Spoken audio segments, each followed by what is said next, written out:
அர்ச்சாவதாரங்களை அனுபவிப்போம் என்று திருவுள்ளம் பத்தின பெரியாழ்வார் திருமொழி 4ஆம் பத்தினுடைய 2ஆம் திருமொழி தொடங்கி திவ்ய தேசங்களை அனுபவிக்க தொடங்குகின்றார். அதிலே 2ஆம் திருமொழி 3ஆம் திருமொழி ஆகிய 2 திருமொழிகள் திருமாலிருஞ்சோலை விஷயமாக அமைந்தன. எம்பெருமானுடைய விபவாவதார சேட்சிதங்களை எல்லாம் சொல்லி அப்படியெல்லாம் திருவிளையாடல்களை செய்தவன் எழுந்தொழியிருக்கிற இடம் இது, என்னால் அது திருமாலிருஞ்சோலை என்று சொல்லி எம்பெருமானுடைய விபவாவதார அனுபவங்களையும் அர்ச்சாவதார அனுபவத்தையும் சேர்த்து செய்தார். இப்படி செய்கின்ற பொழுது அந்த திருமாலிருஞ்சோலை அங்கே எழுந்தொழியிருக்கின்ற எம்பெருமான் மட்டுமல்லாமல் அந்த திருமாலிருஞ்சோலை மலையே அவருக்கு உத்தேசியமாயிற்று. அந்த மலை மட்டுமல்ல, அந்த மலையிலே இருக்கக்கூடிய காட்சிகள், அங்கே இருக்கக்கூடிய பிராணிகள் முதலானவைகள் கூட அவருக்கு மிகவும் விரும்பத்தக்கதாகி அவற்றையெல்லாம் கூட மிக அற்புதமாக வர்ணித்தார். இப்படி 2 திருமொழிகள் சென்றன. அடுத்தபடியாக இந்த பெரியாழ்வார் திருமொழியிலே 4ஆம் பத்திலே 4ஆம் திருமொழி திருக்கோட்டியூர் எம்பெருமான் விஷயமாக அமைகிறது. திருக்கோட்டியூர் என்கிற திவ்ய தேசத்திலே எழுந்தருளிருக்கின்ற எம்பெருமான், அவனிடத்திலே பெரியாழ்வாருக்கு மிக மிக ஈடுபாடு அதிகம்.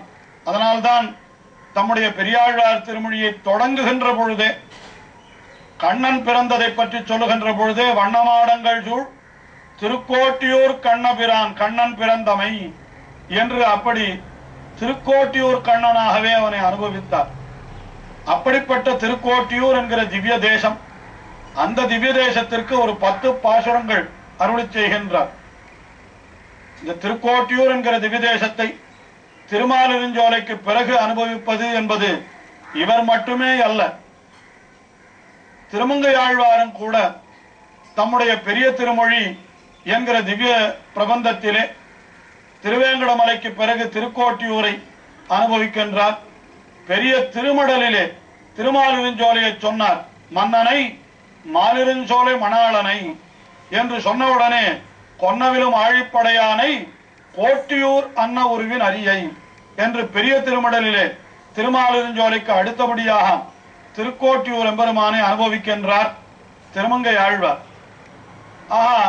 அதற்கு வழிகாட்டியாய் அமைந்தது எது என்றால் பெரியாழ்வார் அருளி செய்த இந்த பெரியாழ்வார் திருமொழிதான் என்று சொல்லலாம். இப்படி இந்த திவ்ய தேசத்திற்கு பதிகங்களாலே மங்களாசாசனம் செய்தவர்கள் இவ்விருவர் தான். பெரியாழ்வாரும் திருமங்கை ஆழ்வாரும் தான் திருக்கோட்டியூரை ஒவ்வொரு பதிகங்களாலே மங்களாசாசனம் செய்திருக்கிறார்கள். அப்படிப்பட்ட அந்த திருக்கோட்டியூர் என்கிற திவ்ய தேசத்திலே எழுந்தருளி இருக்கிற எம்பெருமான், அந்த எம்பெருமானை வர்ணிக்கின்ற பொழுது திருமாலிருஞ்சோலையை வர்ணித்தார் முன்னாலே. அப்பொழுது எப்படி வர்ணித்தார் என்னால், இந்த திருமாலிருஞ்சோலையிலே இருக்கக்கூடிய இயற்கை காட்சிகள் அதையெல்லாம் சொல்லி இப்படிப்பட்ட திருமாலிருஞ்சோலை என்று சொன்னார். ஆனால் இந்த திருக்கோட்டியூருக்கு உண்டான ஒரு பெரிய விசேஷம் என்ன என்றால், இந்த திருக்கோட்டியூரிலே எழுந்தருளி இருக்கக்கூடிய ஸ்ரீ வைஷ்ணவர்களுடைய பெருமையை சொல்லி அப்படிப்பட்டவர்கள் வசிக்கும்படியான திருக்கோட்டியூர் என்று அந்த திருக்கோட்டியூருக்கு ஒரு பெருமை சொல்லுகிறார். அதற்கு மேலே அந்த திருக்கோட்டியூரிலே எழுந்தருளி இருக்கின்ற எம்பெருமான், அந்த எம்பெருமானை நெஞ்சாலே நினைப்பவர்கள், வாயாலே வாழ்த்துபவர்கள், கையாலே வணங்குபவர்கள் என்று இருக்கக்கூடிய அடியவர்கள் மிக உயர்ந்தவர்கள் என்றும், அப்படி செய்யாதவர்கள் அதாவது அடியவர்கள் அல்லாதவர்கள் அவர்கள் மிகவும் தாழ்ந்தவர்கள் என்றும் இப்படி இந்த 10 பாசுரத்திலே காட்டுகின்றார். அதாவது 5 பாசுரங்களிலே அடியவர்கள் அல்லாதவர்களை நிந்தித்து 5 பாசுரங்களிலே அடியவர்களை வாழ்த்தி இப்படி ஒரு அற்புதமான பதிகம் அருளி செய்கின்றார்.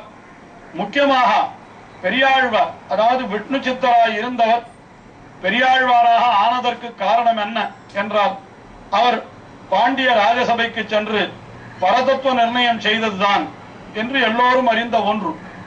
அப்படி அவர் பரதத்துவ நிர்ணயம் செய்வதற்கு காரணமாயிருந்தவர் யார் என்றால், அந்த பாண்டிய அரசனுக்கு புரோகிதராய் மத்திமந்திரியாயிருந்த செல்வநம்பி என்பவர்.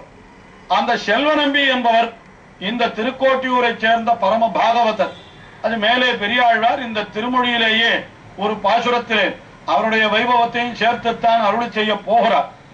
அப்படிப்பட்ட அதாவது தமக்கு பகவத் விஷயத்திலே ஈடுபாடு மிகவும் அதிகமாகி பகவானுடைய மயருர மதிலம் அப்படி தாம் அருளை பெறுவதற்கு காரணமாய் அமைந்த அந்த திருக்கோட்டியூர் செல்வ நம்பி அவருடைய ஊராகையினாலே இந்த திருக்கோட்டியூரை பாகவதர்களாலே மிளிரும் ஊர், பாகவதர்களாலே பெருமை பெற்ற ஊர் என்றே இந்த திவ்ய தேசத்தை பெரியாழ்வார் மிகவும் கொண்டாடி சொல்லுகின்றார்.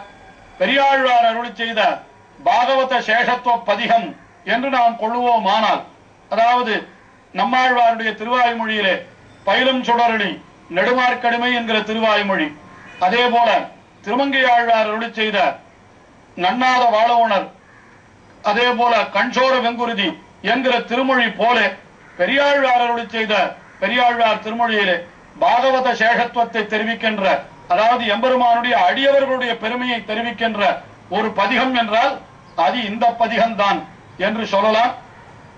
அப்படிப்பட்ட இந்த திருக்கோட்டியூர் பதிகத்திலே முதல் பாசுரத்திலே என்ன தெரிவிக்கிறார் என்றால், இந்த திருக்கோட்டியூரிலே இருக்கிறவர்கள் நாவினாலே சொல்லத்தகாத காரியங்கள் எவை உண்டோ அதை அவர்கள் சொல்லுவதே இல்லை என்று திருக்கோட்டியூர் ஸ்ரீ வைஷ்ணவர்களுக்கு ஒரு பெருமை சொல்லுகின்றார். அவதாரியம் சொல்லிலாதவர் நாடொரும் எழுந்தோம்புவார், தேவதாரியம் செய்து வேதம் பயின்றவாள் திருக்கோட்டியூர்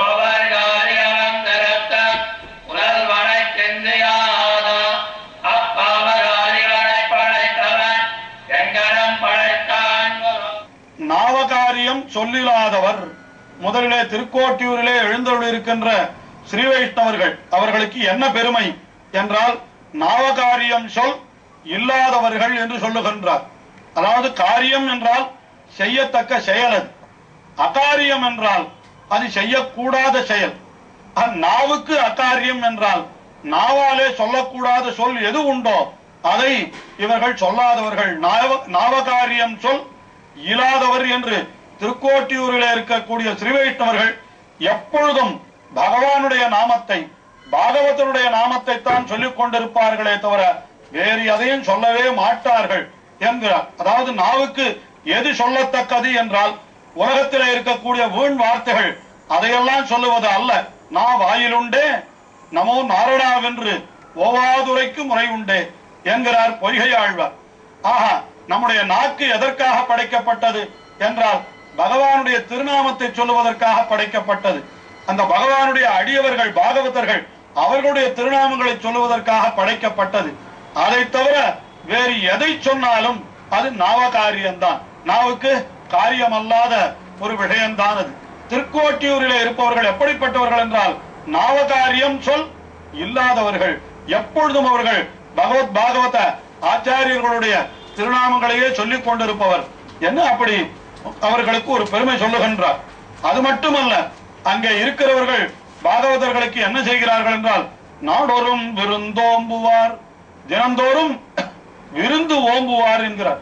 விருந்து ஓம்புதல் என்னால் அவர்களுக்கு ஸ்ரீ வைஷ்ணவர்களுக்கு அமுது படைத்தல், அவர்களை எல்லாம் உபச்சரித்தல், ஸ்ரீ வைஷ்ணவர்களை ஆராதிப்பதையே தங்களுக்கு அப்படி பெரிய பேராக கொண்டிருப்பவர்கள் என்று சொல்லுகின்றார். மேலே கூட இதை விவரிக்க போகிறார். காசின்வாய் கரம் விற்கலும் கரவாது மாத்திரி சோரிட்டு என்று சாமானிய மக்கள் விஷயமாகவும் அங்கே அதை அருளி செய்ய போகிறார்.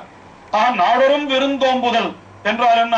தினந்தோறும் யாராவது வருவார்களா, ஸ்ரீ வைஷ்ணவர்கள் வருவார்களா என்று காத்து கொண்டிருந்து அவர்களை உபசரிக்கிறார்களா? இப்படிப்பட்ட பெருமை உடையவர்கள் திருக்கோட்டியூரில் இருக்கக்கூடிய ஸ்ரீ வைஷ்ணவர்கள்.